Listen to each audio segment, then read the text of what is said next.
When the Hawker Hunter entered service in 1955, it was not only the last in a distinguished line of Hawker fighters, but also signaled the beginning of a new generation of RAF jet fighters. Its elegant flowing lines gave it the look of a true thoroughbred, highlighting its exceptional maneuverability, immense strength, and high efficiency.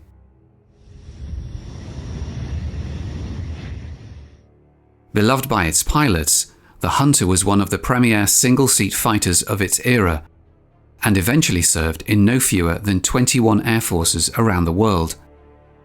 Even 40 years later, it remained in service globally.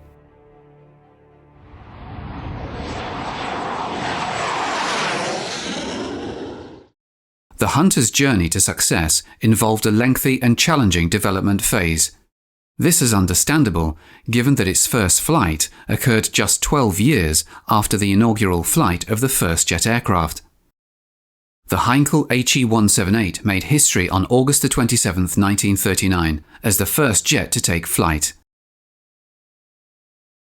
Although too primitive for practical use and scarcely faster than the piston-engined aircraft of the time, it represented a groundbreaking new technique with tremendous promise. However, the technical expertise needed to fulfill these promises wasn't yet available. Heinkel's engineers were understandably pretty skeptical about it, but Heinkel had a personal fetish for high altitude, high performance, and he decided if there's anything in this revolutionary new concept, he wanted part of the action. World War II accelerated aeronautical research, and by 1942, the first operational jet took to the skies. The Messerschmitt Me-262, powered by two Junkers Jumo 004 axial flow jet engines, outperformed all other fighters. However, it took another 2 years for the Schwalbe, or Swallow, to see actual combat, by which time it was too late to influence the final stages of the war. The engines of the Me-262 were still quite primitive, characterized by very high fuel consumption and a short operational life. Despite these limitations, the jet engine demonstrated its superiority in air combat. In Great Britain, research on jet engines began around the same time, with the first British jet taking flight in May 1941. The first operational British jet fighter, the Gloster Meteor, arrived too late to see combat during World War II. Another British pioneer was the de Havilland Vampire. Powered by a single Goblin engine, the Vampire was slower than the Meteor, which was equipped with two Rolls-Royce Derwents. By the end of the war, the Goblin was the most powerful jet engine in the world.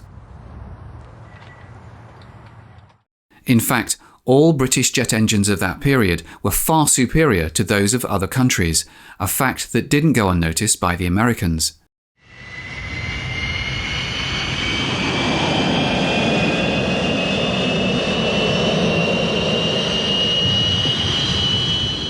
The first American jet, the Bell XP-59 Aerocomet, made its maiden flight powered by General Electric engines based on British designs. In 1943, Lockheed designed the P-80 Shooting Star, the first operational US jet fighter, which utilized a version of the de Havilland Goblin engine.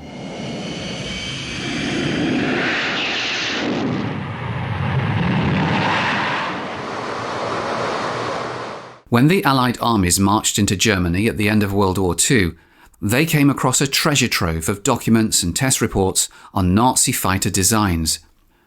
German expertise in aerodynamics was found to be highly advanced.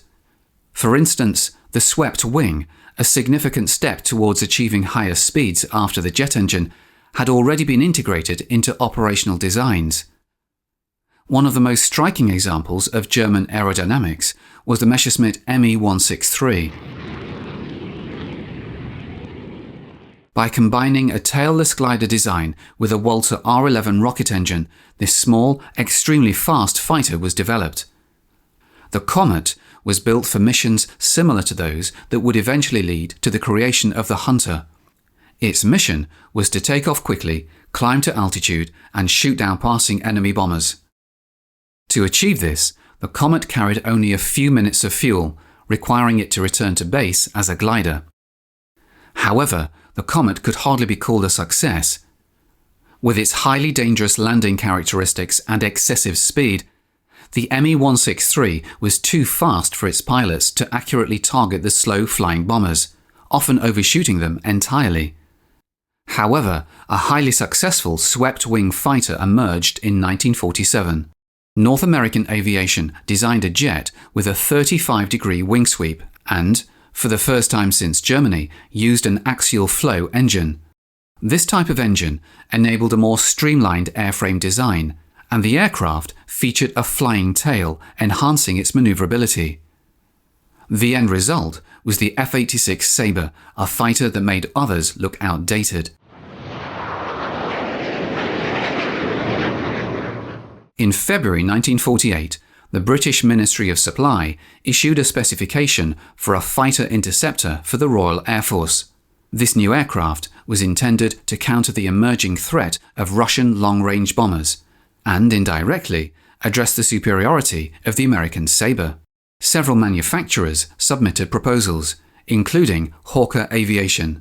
At that time, the chief designer of Hawker was Sidney Cam. This man of genius was already responsible for a number of highly successful fighter designs. On September 2, 1947, the P-1040 made its maiden flight. At that time, the RAF was equipped with the latest versions of the Meteor and showed no interest in this new aircraft. However, the Admiralty was seeking a jet fighter adapted for carrier-based operations and decided to purchase the P-1040. Renamed the Seahawk, the P-1040 gained popularity in the Royal Navy and some foreign navies, such as the Dutch Navy. Over 550 Seahawks were built.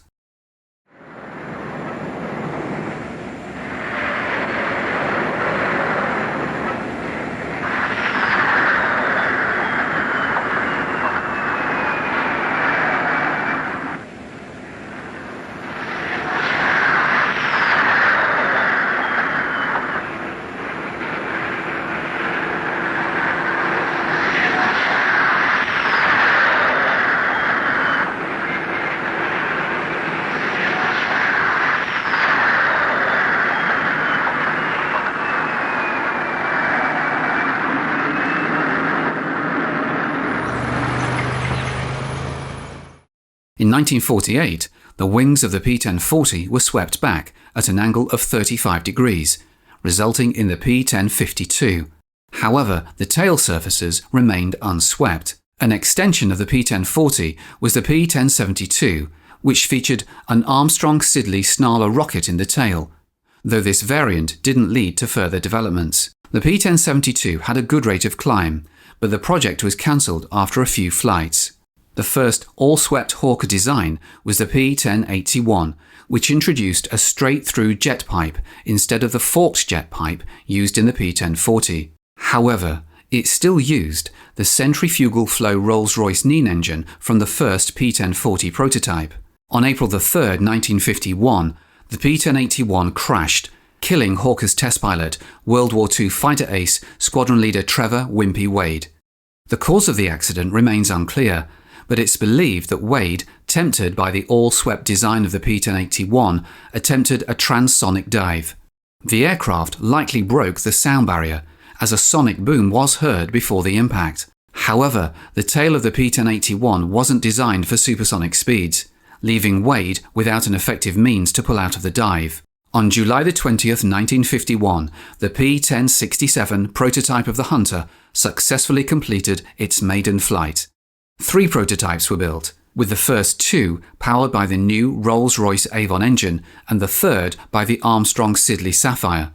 Later on, the first prototype, designated WB-188, was upgraded with an Avon RA-7R engine, where the R indicated it was equipped with reheat, afterburner. In this configuration, Hawker aimed to break the world speed record.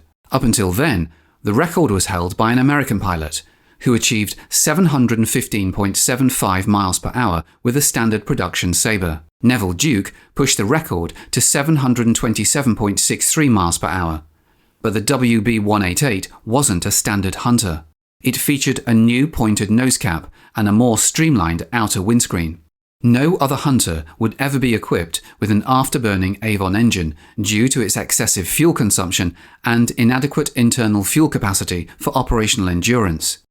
More significant than the speed record, however, is the fact that the Hunter became the first British aircraft to break the sound barrier in a shallow dive. To underscore their achievement, Hawker test pilots delighted in producing sonic booms aimed at the factories of their competitors de Havilland and Supermarine, where the development was underway on the DH-110 and the Swift.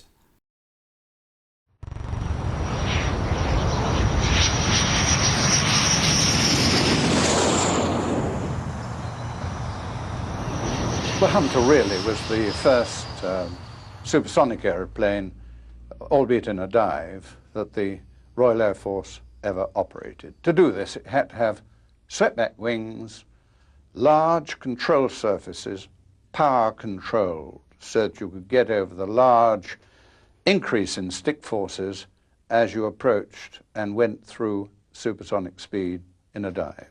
Maximum level speed of the aircraft was about 0.935 Mach number, required about a 30-degree dive to achieve sonic speed. So this was the new era, the beginning of power controls, the beginning of integration of weapons system with the cannons and the equipment to go with it. So it's a very important step forward, particularly as it finished up eclipsing the competition and turning out to be a very important multi-purpose aeroplane in air defense, ground attack, reconnaissance, training, research, and taking part in a large number of aerobatic teams in different countries. Number 43 Squadron, based at Lucas, Scotland, was the first unit to receive the Hunter F1 as a successor to the Meteor F8. Next were Number 54 and 247 Squadrons at Odeon, and Number 222 Squadron, also based at Lucas. The F Mark II was essentially identical to the F1, but it was powered by the Sapphire Mark 101 engine instead of the Rolls-Royce Avon. It joined the RAF in September 1954 with Number 257 Squadron, and in February 1955 with Number 263 Squadron, both stationed at Wattisham. Early versions of the Hunter encountered numerous issues. These included unreliable radios, canopy misting, inefficient air brakes, and insufficient internal fuel capacity, which limited flight time to just 50 minutes. More serious challenges arose with the armament, specifically the firing of the 4 powerful 30mm Aden cannons. This caused unexpected effects such as structural cracks around the cannons, gas accumulation in the front fuselage, and ejected cartridge cases damaging the underside of the fuselage and the air brakes. The most significant challenges were attributed to the R87 Avon engine. When the guns were fired or during certain maneuvers, the compressor would surge, leading to engine flameouts. The discovery of this issue, occurring only on the standard production F1, was attributed to a peculiar coincidence. Hawker had conducted endurance tests on the third prototype, which was equipped with the Sapphire engine known for its resistance to surging. The Avon engine, being Rolls-Royce's first axial flow engine, underwent a protracted and challenging development process, much like that of the Hunter aircraft itself. It remains a mystery why Hawker initially favoured the Avon engine over the Sapphire, which was more powerful and technically superior. It wasn't until the introduction of the new Avon 200 series and the F6 variant that Hawker's choice proved justified, providing the Hunter with the engine it truly deserved. In 1952, a commercial opportunity arose when NATO decided to sponsor the acquisition of a modern European fighter. An American evaluation team, including Chuck Yeager, compared the Hunter against the RAF's favoured contender at the time, the Supermarine Swift. Hunter was obviously more maneuverable because it had a low wing loading and a very good thrust-to-weight ratio. The Swift went in for a reheat system, and they had very major problems indeed, one with longitudinal control, two with surge problems with the intake engine combination that they were using. And its maneuverability at altitude left quite a lot to be desired. It was evaluated and did not get very much popularity. Development continued until eventually all the initial problems with the Hunter were resolved. The Hunter underwent several enhancements, including redesigned leading edges on the wings and the addition of hardpoints for carrying external tanks and a variety of weapons. New external stores, such as the Fairy Fireflash air-to-air missile, were tested on the Hunter but were not ultimately accepted. However, drainpipes were successfully integrated and became operational on the F6 variant. In 1956, a thrust reverser was tested on the F6 prototype to reduce landing distance, replacing the braking parachute with a simpler and more cost-effective solution. Another significant development was the introduction of a two-seater variant. When the RAF sought to replace its Vampire T-11 trainers, Hawker proposed the two-seater Hunter as an advanced trainer. Bill Bedford played a crucial role in this initiative. In 1959, we wanted to put the Hunter two-seater on the map as an ideal advanced trainer. The board were persuaded to put a powerful smoke installation on the aeroplane so that we could accentuate various maneuvers. We hit the headlines with our display at Farnborough in 1959. Next week, I was en route to Switzerland to demonstrate the aeroplane to number 8 Squadron at Emmen, Lucerne. I was requested to give a display on arrival, and reveling to go because I was right in practice, going to do something they'd never had done before. I arrived almost coincidentally with a sonic bang at low level, slowed down to do my aerobatics, and then the final pièce de résistance was a flat-out flight of 50 feet, switching on the smoke, pulling straight up to an altitude of about 18,000 feet. And then it was stick hard back, full left rudder, full outspin aileron. The aeroplane agitatedly flicked upwards and then settled down into a steady spin, pouring smoke from behind it, losing height at 24,000 feet per minute. All I had to do was keep the controls in position, occasionally look outside at Mount Pilatus and Emmen, the Lake Lucerne, not get disoriented, monitor my height carefully, watch the RPM and jet pipe temperature. My minimum recovery height, 6,000 feet, came up. That gave me 1,000 feet for my wife and family. I took recovery action, had this feeling of great professional pride and superiority as the aircraft stopped dead in line with Emmen, Lucerne. Then I was shattered. The ground was abnormally close, and I was pointing vertically at it. A tremendous surge of adrenaline went through my system, and a voice appeared to be on the radio saying, "Hawker Alpha, you've really done it this time, but at least let's try and end up professionally. Bang down max lift flap, feed on full power, pull to the edge of the buffet and fly like you've never flown before. Probability is 1, you pull too hard, you've had it. You don't pull hard enough, you've had it, and you've probably had it anyway." So those thoughts were going through my mind. The situation got less worse, and I realized that I was probably going to make it. This is where the audacity came in.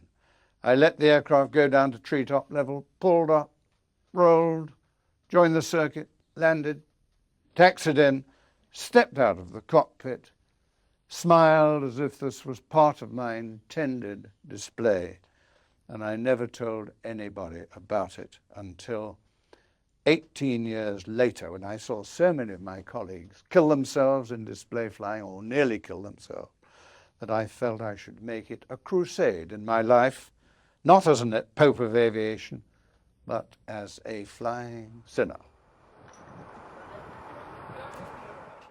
Eventually, the RAF bought the Hunter T-7 for its tactical weapons units. The Fleet Air Arm also bought the two-seater and the T-8 version, equipped with an arrestor hook.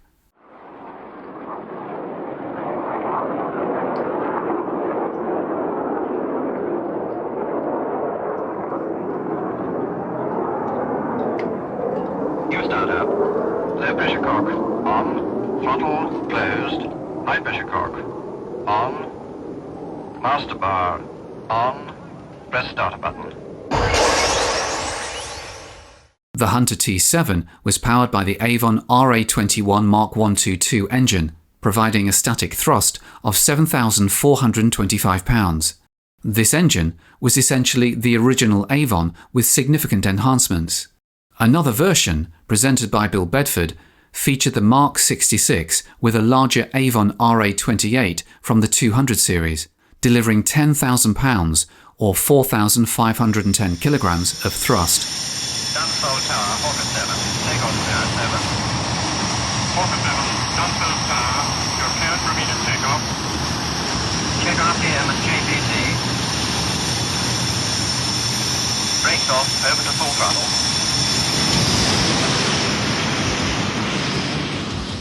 The T7 was based on the F4 variant of the Hunter.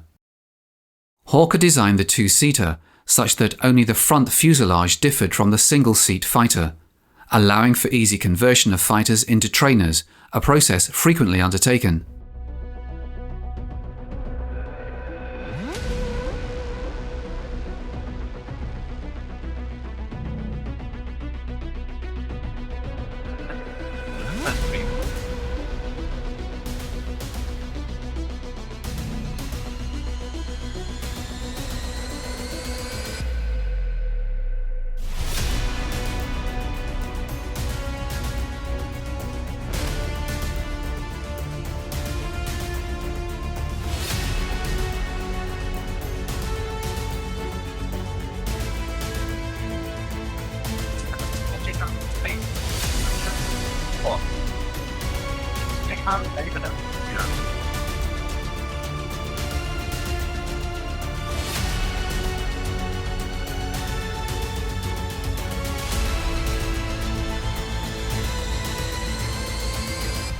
The Hunter exhibited straightforward spin characteristics. However, trainees were prohibited from intentionally inducing spins during solo flights, even though recovery procedures were not overly complex.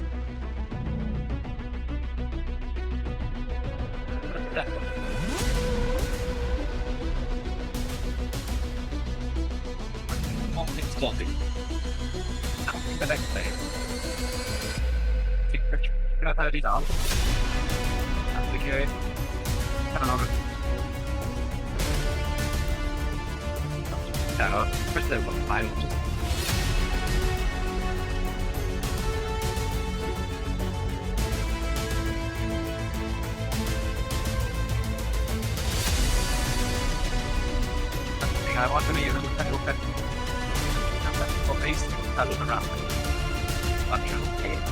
They have to come over the south rather than 25 knots.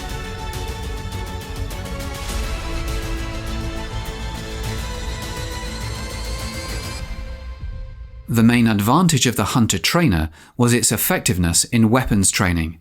It could be equipped with 1 or 2 Aden cannons and featured 4 wing pylons capable of carrying various armaments typical of fighters from that era. Hawker opted for a side-by-side cockpit arrangement since the raised rear cockpit configuration hadn't been developed yet, making the Hunter layout ideal for weapons training. Both the student and instructor had an identical view of the target during aiming, allowing for real-time corrections by the instructor.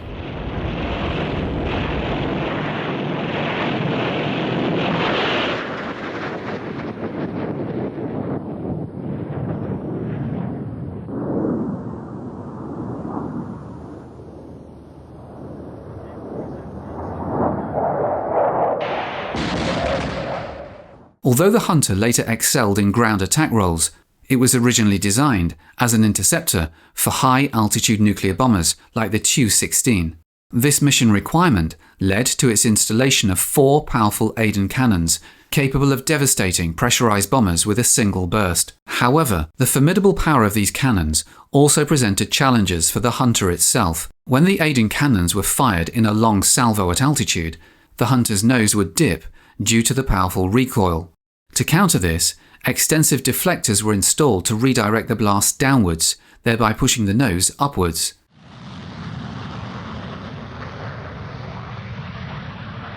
Red 1 turning live. Red 1 clear live.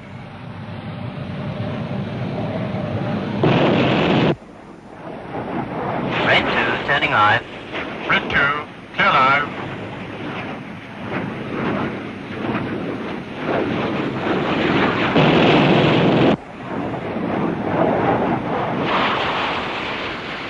turning live. Red 3, clear live. Turn in now. That's right. Don't let the nose drop too low. Now reverse the bank and start wristing forward to keep the sight stable as we're turning in. Don't overcorrect. Now let the pepper come back on the flag. Smoothly now.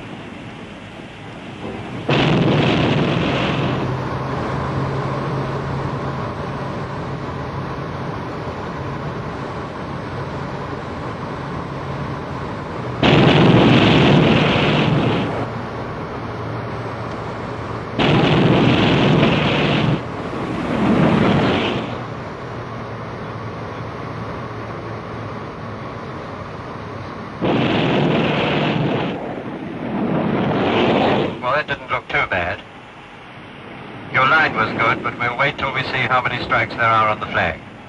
Red 3, all ammo expended. Clear, complete.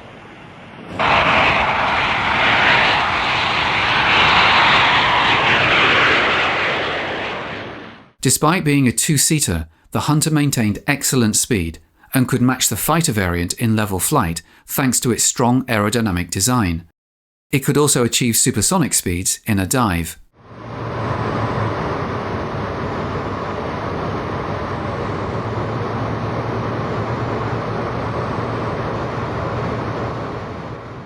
Early models of the Hunter faced challenges with longitudinal control, especially at high Mach numbers. To address this, the aircraft was equipped with an electronically activated tailplane that synchronized with the elevator's movements at maximum deflection.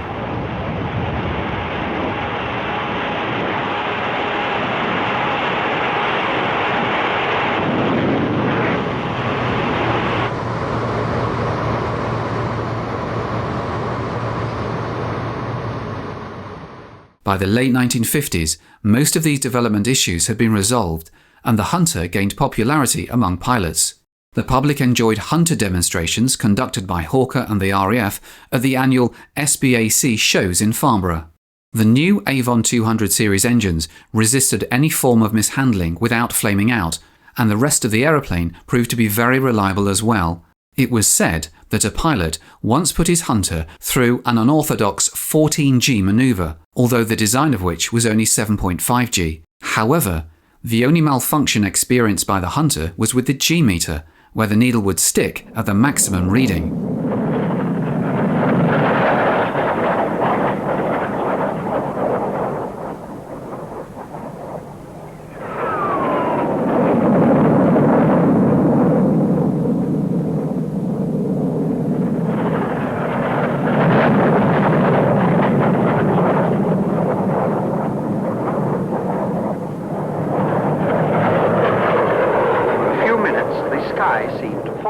Undoubtedly, the No. 111 Squadron played a significant role in enhancing the Hunter's reputation.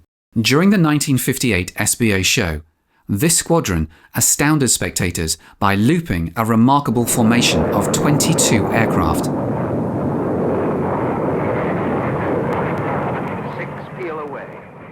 Every squadron had an aerobatic team, took part in local air shows, their own Battle of Britain shows. But it was a chap called Roger Topp, who was my predecessor as CEO of Treble One, who really built it up into large formations. And he built up to 9 aircraft as a regular formation size and produced some startlingly good aerobatics and formation changes. And whereas we always preferred to be known as Treble One Squadron, because that was the name of the squadron, the name Black Arrows came from the fact that all the shows being done in France attracted the French press to call us the Flèche Noire, and that picked up in England, the Black Arrows. When Roger was going to leave and hand over to me, he did a most rotten thing to a friend. He did that 22 aircraft loop at Farnborough. That was the most magnificent effort. He did it because the squadron had heard that the Pakistani Air Force had attempted to do a loop with 16 aircraft. They hadn't completed the loop. They'd gone halfway up and it came apart at the top. But Roger thought he would put the record out of anybody's reach. He had to borrow aircraft, borrow pilots who'd been on the squadron, and perform that quite startling spectacle at 1958 at Farnborough. No. 111 Squadron, based at North Weald, was among the first to operate the F4 variant of the Hunter. 2 years later, they transitioned to the F6, which became the platform for the renowned aerobatic team, the Black Arrows. By the end of the 1950s, defence budgets were robust, and the cost of fighter aircraft was relatively affordable compared to today's standards. This enabled the Royal Air Force to conduct large-scale displays that were characteristic of that era. Today, it's nearly inconceivable to envision a British aerobatic team composed of 6 frontline fighter aircraft.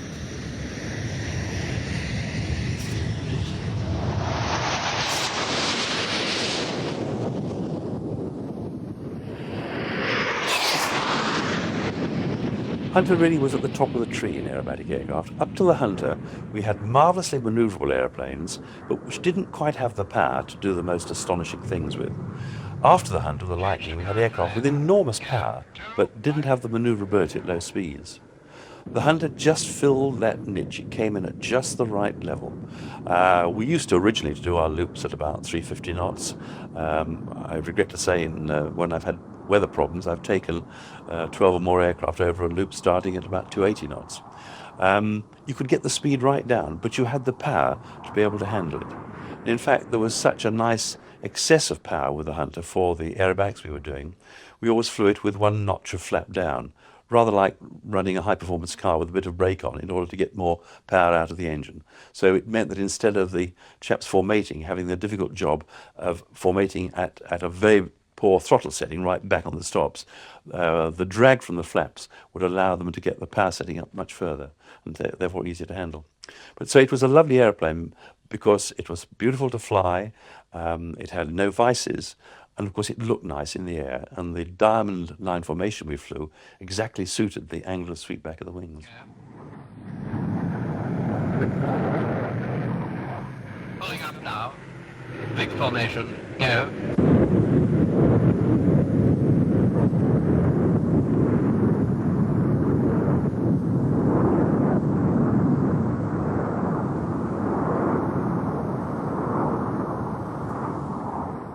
The Hunter, renowned for its agility, high thrust-to-weight ratio and stability, was exceptionally well suited for performing precision formation aerobatics. In 1960, the Black Arrows concluded their final displays with this iconic aircraft. The evaluation that took place in Switzerland saw the Hunter with the big Rolls-Royce Avon engine of 10,000 pounds thrust outperform the Swiss P-16, the Canadair Sabre 6, the F-86, the French Mystère, and the Swedish Draken. And I think that it speaks for itself that the machine could go into an international arena of that type, be evaluated in the thorough manner that the professional evaluation team of Switzerland are noted for, and come out on the top. As a result of which, they ordered initially 100 new Hunters and then later 60 refurbished Hunters.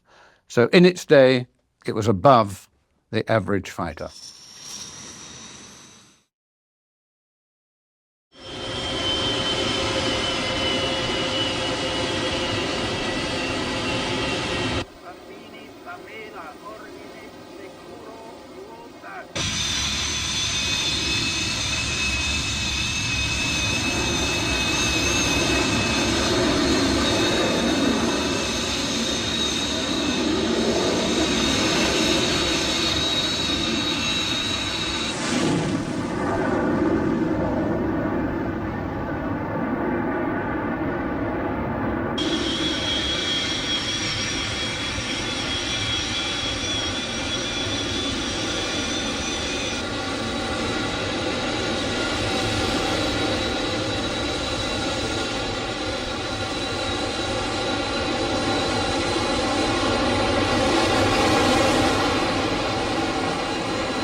During the 1960s, the Hunter played a significant role in various overseas crises, including one in which tribesmen, supported by Yemen and Egypt, rebelled against British rule in the Aden Protectorate. RAF Hunter squadrons were pivotal in supporting British air operations, conducting strikes on dissident strongholds and defensive patrols against Egyptian-operated MiG fighters. This Hunter presence continued in the region until 1967, when British forces ultimately withdrew from Aden after more than a century of governance.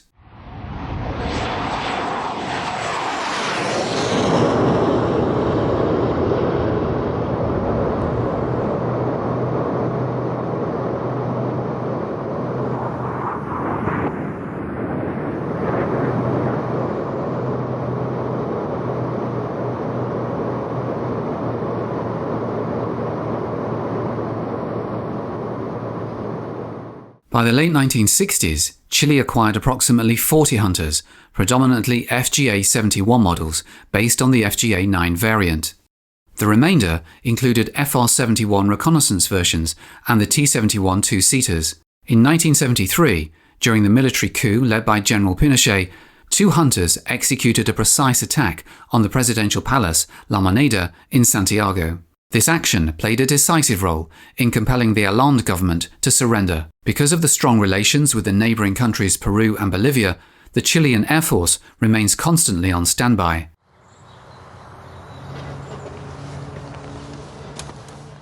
In the north of the country, patrol flights are flown regularly and the pilots are constantly trained.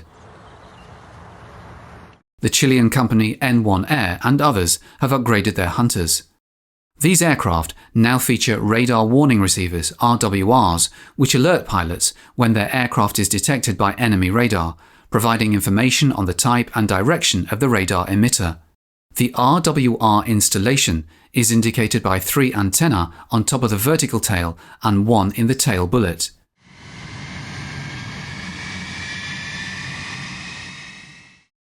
Recently, an FR-71 and an FGA-71 were prepared for a low-level functional flight, followed by a strafing exercise. The original FGA-9 variant was developed for low-altitude operations in the Middle East, conditions somewhat similar to those in parts of Chile. One standout feature of the FGA-9, appreciated by pilots in hot climates, is its effective cockpit air conditioning system.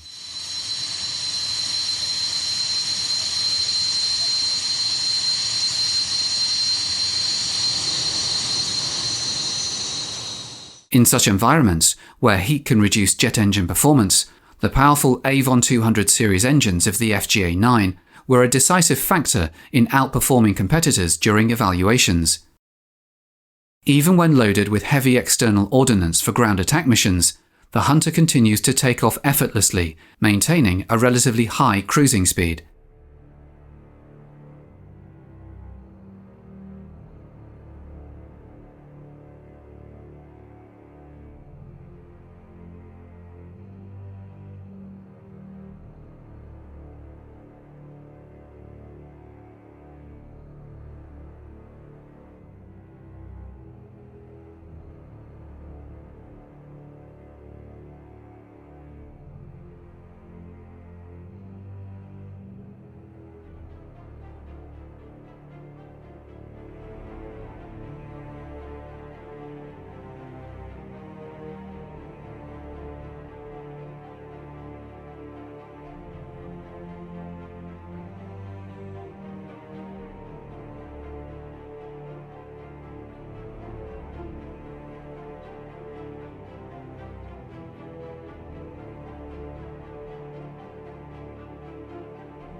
Like any pilot, Hunter flyers often tout their aircraft as the best, a sentiment particularly strong among Chilean pilots.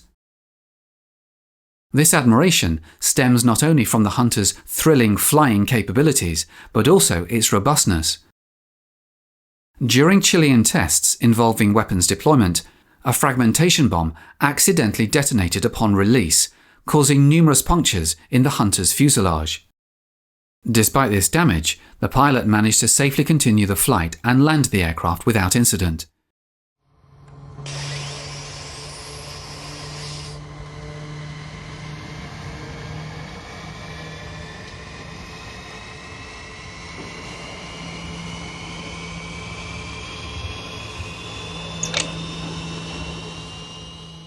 Instead of integrating fixed cannons into the aircraft, Hawker adopted a different approach for the Hunter. They equipped it with a removable gun pack housing 4 cannons, which could be completely replaced after each firing session. This design ensured operational flexibility and ease of maintenance for the aircraft. The process of replacing the Hunter's gun pack takes just a couple of minutes, significantly improving turnaround times, especially in wartime scenarios. This allows technicians ample time to inspect, clean and reload the old gun pack without the pressure of a waiting aircraft. Given that the entire gun pack weighs as much as a typical car, specialized equipment is necessary for handling and maintenance. Hawker's decision to place the jet intakes in the front fuselage freed up the nose for radar and cameras, facilitating the innovative gun pack technique. While commonplace today, this design choice was ahead of its time. Many jets during the Hunter's era, such as the Sabre, Thunderjet and various MiGs, featured nose intakes.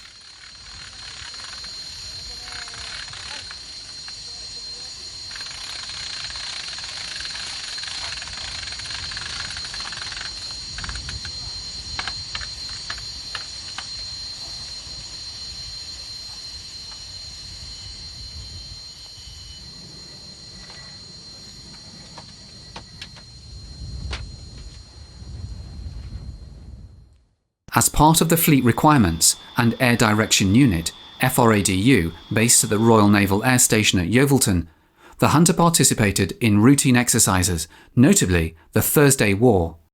These exercises were integral to training and readiness evaluations for naval aviation operations. Every week, Flight Refueling Aviation operates 3 Falcon F-20 executive jets to evaluate the air defence capabilities of various naval units. This fleet of 20 aircraft is employed primarily on military contract work in support of the Royal Navy, that's been our major customer for over 10 years now, and most recently the Royal Air Force. And we provide electronic warfare training and the simulation of airborne electronic threats to allow fighter aircraft crews and Royal Navy ships crews to train to a high standard, so that when they're in an operational scenario such as the Gulf War a few years back, or currently the Adriatic operation in support of the UN Bosnian force, the crews are in a position to recognise quickly the missile threats and air threats that might be employed against them. And of course, as far as the ships are concerned now, the earlier they can recognise this threat, then the earlier they're going to be able to take defensive action. In these exercises, Hunters are used to simulate missiles. 2 Falcons conduct simulated attacks on surface ships, while the third provides electronic jamming and serves as a protective cover for the lead aircraft. The threat simulation and jamming exercises also require, in addition to the electronic emissions from the pods, some form of what we call a hard target that allows the ship's radars to identify that a missile is heading their way. And for that purpose we employ Hunter aircraft based at our Royal Naval Station Yeovilton and flown also by FR Aviation company pilots. These aircraft are slowly being replaced by the Hawk, so they get a bit long in the tooth. But they fly close formation under the wing of the Falcon, and then at an appropriate range they'll be released towards the ships as a high-speed simulation of an attacking missile. This, in conjunction with the electronic emissions from the pods, gives the ships a very realistic scenario, and indeed to the sailor or officer down in the ship's ops room who can't see out of the ship, there is no difference between that and a real missile attack. Good morning, ladies and gentlemen. Welcome to our guests. We're part of the Thursday War this morning, and what's happening, the ship's coming out of Portland Harbour here, and we're taking off from her to go out to attack them and being joined up by some Hunters or Hawks, which will simulate the Exocet missiles. Before that, however, the ships have to go through anti-submarine warfare, attacks by other aircraft, missile attacks, all sorts of things. And one of our aircraft, before we get airborne, will lay some chaff here to mask our approach. So we'll get airborne, go out to a gate, meet up with a hunter or hawk, and then fly towards it and attack it. We'll be operating in the Portland areas here, so we're fairly constrained, and we have to stay within those areas. And we'll do that 4 times and then come back to base. During these simulated attacks, Hunter missiles detach from the wingtips of the Falcons and maneuver towards their targets. Although unconventional, this method accurately replicates the flight path and trajectory of a missile, making it one of the most effective ways to simulate a real missile attack scenario. My name is Brian Grant, and until recently I was employed by Flight Refuelling Services Limited at Royal Naval Air Station as the Chief Hunter Pilot. As you can see, I'm stood beside WT 722. 722 is the oldest Hunter that we have here at Yeovilton. It first flew on 4/2/55 with Hugh Merriweather at the controls. It was delivered to the Fleet Air Arm on 10/4/59. During that time, it's achieved 9,225 hours and done 12,662 landings. The aeroplane and I have 2 things in common. 1, we're both the oldest, and 2, we both have the most hours on type. I have just achieved 7,500 odd hours in the Hunter.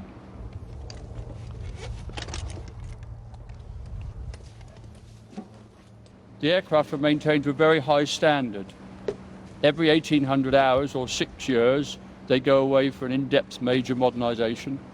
And once a year, they have an annual test whether they need it or not, just like your MOT for your car. So my main role is, besides being a task pilot nowadays, I do the air test on the aircraft. This isn't to develop the aircraft any further, but basically to make sure that they are perfectly safe and sound to fly. I know to the untutored eye, as a cockpit looks a very haphazard and switch-filled area. However, I know that for those people who have flown the Hunter, they'll actually see that we've got rid of a lot of non-standard switchery. Things that have come to pass in the last 10 years or so, which I think are very nice in the Hunter, are the introduction of the rad-out, the introduction of the GPS, and a much improved VHF and UHF radio system. The Hunter, as far as I am concerned, is one of the nicest airplanes I've ever flown. The main reason for that, I believe, is the lovely sensitive flying controls and the beautiful shape of the single-seater. When you get the 2 together, it really is a joy to fly. It inspires confidence in the pilots. It's the right shape, so it looks very good in solo aerobatics or in formation aerobatic. Hence, it endeared itself not only to the pilots, but to the general public, and was an extremely popular element in many international air shows. I will remember the Hunter because I believe Sir Sidney Cam, the designer, got it right. I believe that Neville Duke, the chief test pilot, got it right. And I certainly know that when one flies the Hunter, it is right.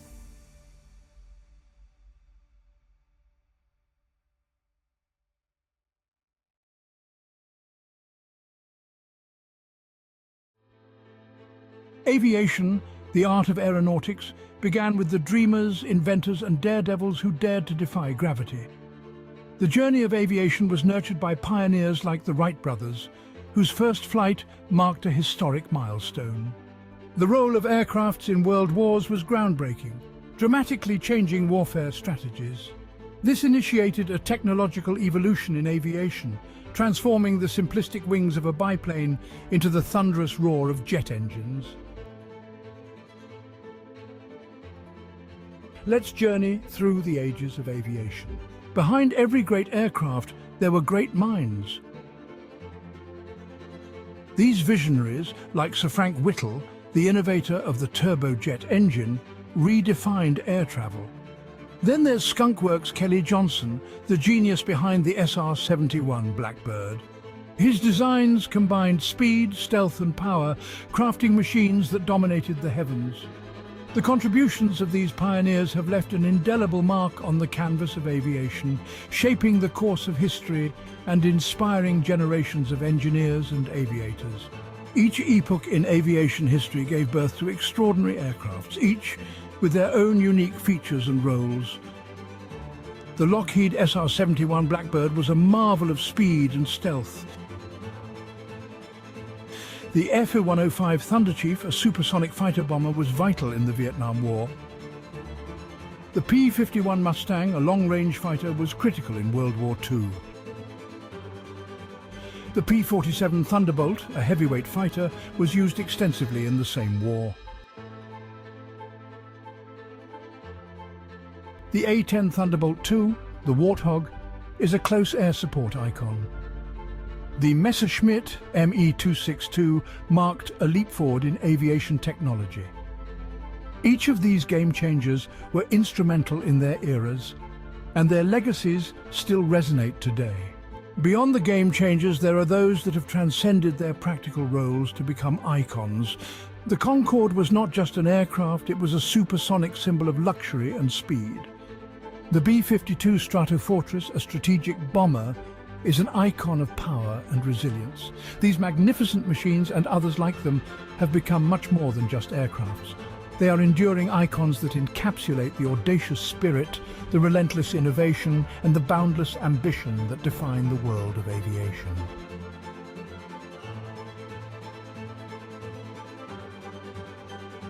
For more amazing aerial footage, and to join us in this incredible journey, check out the DroneScapes YouTube channel. If you enjoyed this video, please remember to like and subscribe. And as always, thank you for watching.